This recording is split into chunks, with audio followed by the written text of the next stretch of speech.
country's foreign policy decision and written to those effects of those insights that you have shared. So I just want to make that distinction that position of country is different from position of individuals.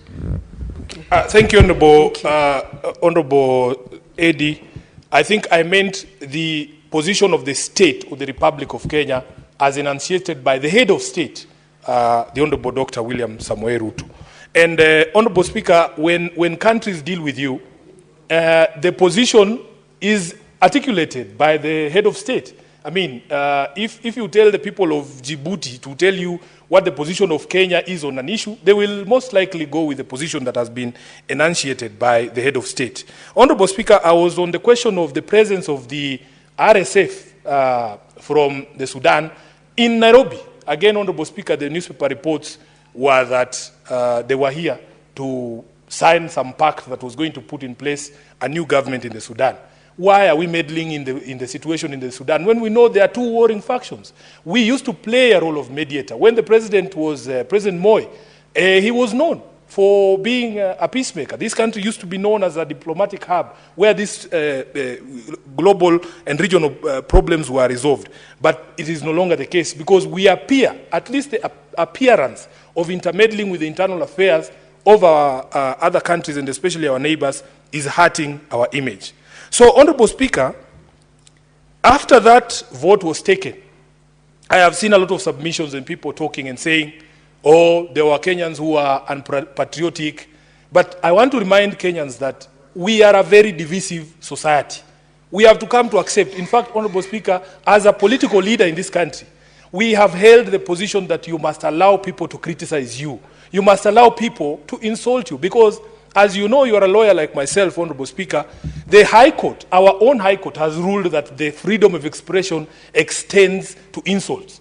That there is no requirement, and Senior Counsel is here, he can tell us, there is no constitutional imperative that when somebody speaks to you, they are nice to you. There is nothing like that. The protections or the limits to which the freedom of speech can reach are only the ones set out under the Constitution, and they don't extend to those things. So, Honorable Speaker, there is this debate about patriotism.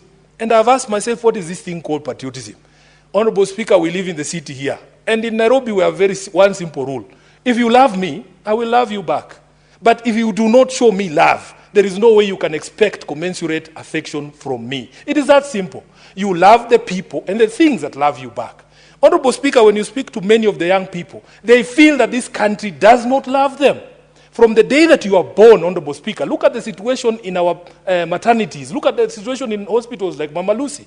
The country, because of our failures to provide proper health care, is actively trying to kill you from the day that you are born. That is the situation we are born into.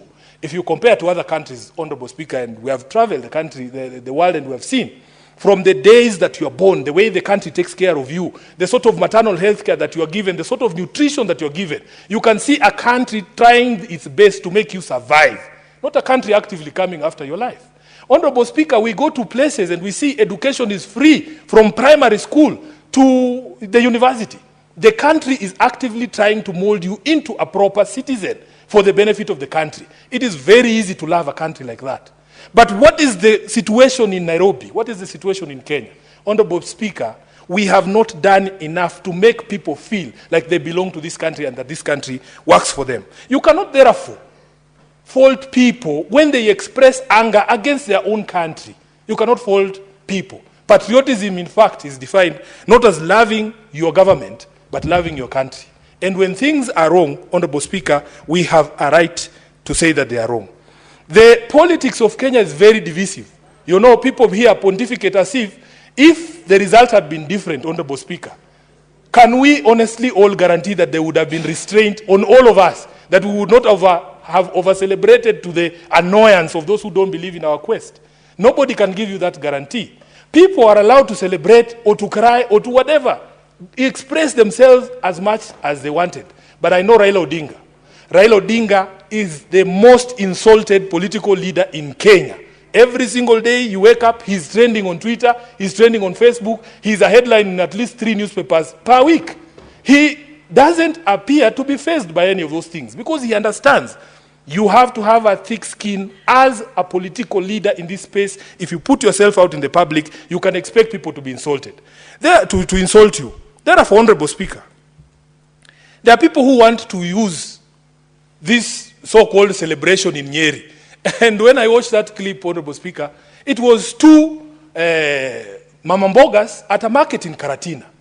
And when people speak about it, you can think the entire region of Mount Kenya. And in fact, the most annoying and saddest thing was attempts by leaders, some in very senior positions in parliament, trying to extrapolate and make it look like it is the people of a mountain celebrating Raila's loss. Honorable Speaker, these are the things that bring division in our country. As SG of ODM, I am aware that for the first time in the last election, Raila Odinga got over 1 million votes in the election.